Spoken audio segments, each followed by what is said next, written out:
അല്ലൂസ് PSC learning ചാനലിലേക്ക് എല്ലാവർക്കും സ്വാഗതം. LGS റിവിഷന്റെ 45 ഡേയ്സ് ചാലഞ്ചസ് ക്ലാസ്സാണിത്. ഇന്ത്യ സ്ഥിതി ചെയ്യുന്ന ഭൂഖണ്ഡം ഏഷ്യ. ഉത്തരാർദ്ധഗോളത്തിൽ ഏഷ്യൻ ഭൂഖണ്ഡത്തിന്റെ ഏത് ഭാഗത്തായാണ് ഇന്ത്യയുടെ സ്ഥാനം? തെക്ക്.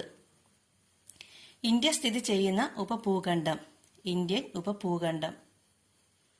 ഇന്ത്യൻ ഉപഭൂഖണ്ഡത്തിലെ വടക്കേ അറ്റവും തെക്കേ അറ്റവും തമ്മിൽ ഏകദേശം എത്ര ഡിഗ്രിയുടെ വ്യത്യാസമാണുള്ളത്? 30 ഡിഗ്രി. ഇന്ത്യയുടെ ആകെ വിസ്തീർണം 32,87,263 ചതുരശ്ര കിലോമീറ്റർ. ഇന്ത്യയുടെ തെക്ക് വടക്ക് ദൂരം 3,214 കിലോമീറ്റർ. ഇന്ത്യയുടെ തെക്കേ അറ്റത്തെ സംസ്ഥാനം തമിഴ്നാട്. ഇന്ത്യയുടെ കിഴക്കേ അറ്റത്തെ സംസ്ഥാനം അരുണാചൽ പ്രദേശ്. ഇന്ത്യയുടെ വടക്കേ അറ്റത്തെ കേന്ദ്രഭരണ പ്രദേശം ലഡാക്ക്. ഇന്ത്യയുടെ തെക്കേ അറ്റത്തെ കേന്ദ്രഭരണ പ്രദേശം ആൻഡമാൻ നിക്കോബാർ ദ്വീപുകൾ. പൂർണ്ണമായും ഇന്ത്യയിൽ സ്ഥിതി ചെയ്യുന്ന ഏറ്റവും ഉയരം കൂടിയ പർവ്വതം കാഞ്ചൻജംഗ. ഇന്ത്യയുടെ ഏകദേശം മധ്യഭാഗത്തുകൂടി കടന്നുപോകുന്ന രേഖാംശ രേഖ ഏതാണ്? 82 ഡിഗ്രി 30 മിനിറ്റ് പൂർവ്വ രേഖാംശം. ഉത്തരായന രേഖ കടന്നുപോകുന്ന സംസ്ഥാനങ്ങളുടെ എണ്ണം 8. ട്രാൻസ് ഹിമാലയൻ നിരയിൽ ഉൾപ്പെടുന്ന പ്രധാന പർവ്വത നിരകൾ കാരക്കോറം, ലഡാക്ക്, സസ്കർ. ജമ്മു ശ്രീനഗർ സ്ഥിതി ചെയ്യുന്ന മലനിര സസ്കർ. ട്രാൻസ് ഹിമാലയത്തിനു വടക്കായി സ്ഥിതി ചെയ്യുന്ന പർവ്വതനിര കാരക്കോറം. അഫ്ഗാനിസ്ഥാൻ, ചൈന എന്നീ രാജ്യങ്ങളുമായി ഇന്ത്യക്ക് അതിർത്തിയായി നിലകൊള്ളുന്ന പർവ്വതനിര കാരക്കോറം. കൃഷ്ണഗിരി എന്ന് സംസ്കൃത കൃതികളിൽ പരാമർശിച്ചിരിക്കുന്ന പർവ്വതനിര കാരക്കോറം. ഇന്ത്യയിൽ ഏറ്റവും ഉയരത്തിൽ സ്ഥിതി ചെയ്യുന്ന പീഠഭൂമി ലഡാക്ക്.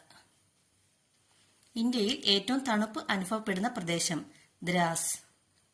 കാരക്കോറം പർവ്വതനിരയിലെ ഏറ്റവും നീളമേറിയ ഹിമാനി സിയാച്ചിൻ. മൂന്നാം ധ്രുവം എന്നറിയപ്പെടുന്നത് സിയാച്ചിൻ. റോസാപ്പൂക്കൾ സുലഭം എന്നർത്ഥം വരുന്ന യുദ്ധഭൂമി സിയാച്ചിൻ. സിയാച്ചിൻ സന്ദർശിച്ച ആദ്യ ഇന്ത്യൻ രാഷ്ട്രപതി APJ അബ്ദുൽ കലാം. സിയാച്ചിൻ ഹിമാനിയിൽ നിന്ന് ഉത്ഭവിക്കുന്ന നദി നുബ്ര. മരണത്തിന്റെ നദി എന്നറിയപ്പെടുന്നത് ഷ്യോക്ക് നദി. റിമോ ഗ്ലേസിയറിൽ നിന്ന് ഉത്ഭവിക്കുന്ന സിന്ധുവിന്റെ പോഷക നദി ഷ്യോക്ക് നദി. ടിബറ്റൻ പീഠഭൂമിക്കും ഗംഗാ സമതലത്തിനും ഇടയിൽ സ്ഥിതി ചെയ്യുന്ന പർവ്വതനിര ഹിമാലയം. ഹിമാലയം എന്ന വാക്കിന്റെ അർത്ഥം മഞ്ഞിന്റെ വാസസ്ഥലം. ലോകത്തിലെ ഏറ്റവും വലിയ മടക്കുപർവ്വതം ഹിമാലയം. ഏഷ്യയുടെ വാട്ടർ ടവർ എന്നറിയപ്പെടുന്ന പർവ്വതനിര ഹിമാലയം. വേദകാലഘട്ടത്തിൽ ഒഴുകിയിരുന്ന സരസ്വതി നദിയുടെ പോഷക നദികൾ സത്ലജ്, യമുന, ദൃശാവതി. ഒരു ഭാഗത്ത് ഹിമാലയവും മറുഭാഗത്ത് സമുദ്രവും ഉള്ള ഏക ഇന്ത്യൻ സംസ്ഥാനം പശ്ചിമ ബംഗാൾ. ഹിമാലയത്തിലെ ഏറ്റവും ഉയരം കൂടിയ പർവ്വതനിര ഹിമാദ്രി. ഗ്രേറ്റർ ഹിമാലയ, ഇന്നർ ഹിമാലയ എന്നീ പേരുകളിൽ അറിയപ്പെടുന്ന പർവ്വതനിര ഹിമാദ്രി. ഹിമാദ്രിയിൽ നിന്ന് ഉത്ഭവിക്കുന്ന 2 നദികൾ ഗംഗ, യമുന.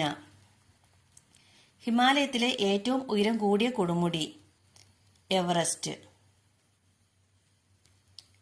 ലോകത്തിലെ ഏറ്റവും ഉയരം കൂടിയ 10 കൊടുമുടികളിൽ 9 സ്ഥിതി ചെയ്യുന്നത് ഹിമാദ്രിയിൽ. ദയാമീർ പർവ്വതങ്ങളുടെ രാജാവ് എന്ന പ്രാദേശിക പേരിൽ അറിയപ്പെടുന്ന പർവ്വതം നങ്ക പർവ്വതം. ലോകത്തിലെ ഏറ്റവും അപകടകാരിയായ പർവ്വതനിര അന്നപൂർണ. ഹിമാദ്രിക്കും സിവാലിക്കിനും ഇടയിലായി സ്ഥിതി ചെയ്യുന്നത് ഹിമാചൽ. ലെസർ ഹിമാലയ എന്നറിയപ്പെടുന്ന പർവ്വതനിര ഹിമാചൽ. പീർപ്പാഞ്ചൽ പർവ്വതനിരയ്ക്കും ഹിമാദ്രിക്കും ഇടയിൽ സ്ഥിതി ചെയ്യുന്ന താഴ്വര കാശ്മീർ താഴ്വര. സഞ്ചാരികളുടെ പറുദീസ എന്നറിയപ്പെടുന്ന താഴ്വര കാശ്മീർ താഴ്വര. കാശ്മീർ താഴ്വര രൂപപ്പെടുത്തുന്ന നദി ഝലം. കുളു, മണാലി താഴ്വരകളിലൂടെ ഒഴുകുന്ന നദി ബിയാസ്. മനുവിന്റെ വാസസ്ഥലം എന്നറിയപ്പെടുന്ന താഴ്വര മണാലി. സുഖവാസ കേന്ദ്രങ്ങൾക്ക് പ്രസിദ്ധമായ ഹിമാലയൻ നിര ഹിമാചൽ. സിംല, മസൂറി, നൈനിറ്റാൾ, അൽമോറ, ഡാർജിലിംഗ് എന്നീ സുഖവാസ കേന്ദ്രങ്ങൾ സ്ഥിതി ചെയ്യുന്നത് ഹിമാചലിൽ. സുഖവാസ കേന്ദ്രങ്ങളുടെ റാണി മസൂറി.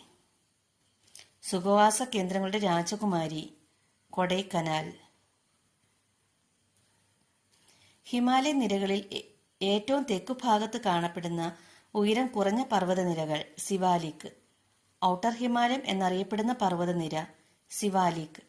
ഭൂകമ്പങ്ങളും ഉരുൾപൊട്ടലും കൂടുതലായി അനുഭവപ്പെടുന്ന ഹിമാലയൻ പർവ്വതനിര സിവാലിക്. സിവാലിക്കിന്റെ താഴെ നദികളും അരുവികളും അപ്രത്യക്ഷമാകുന്ന പാറകളും കളിമണ്ണും നിറഞ്ഞ പ്രദേശം ഫാബർ. വ്യത്യസ്ത ഇനങ്ങളിൽപ്പെട്ട സസ്യജന്തുജാലങ്ങളുടെ ആവാസ കേന്ദ്രം ടെറായി. സിവാലിക് പർവ്വതനിരയ്ക്ക് ലംബമായി നീളമേറിയതും വിസ്തൃതവുമായ താഴ്വര ഡൂണുകൾ.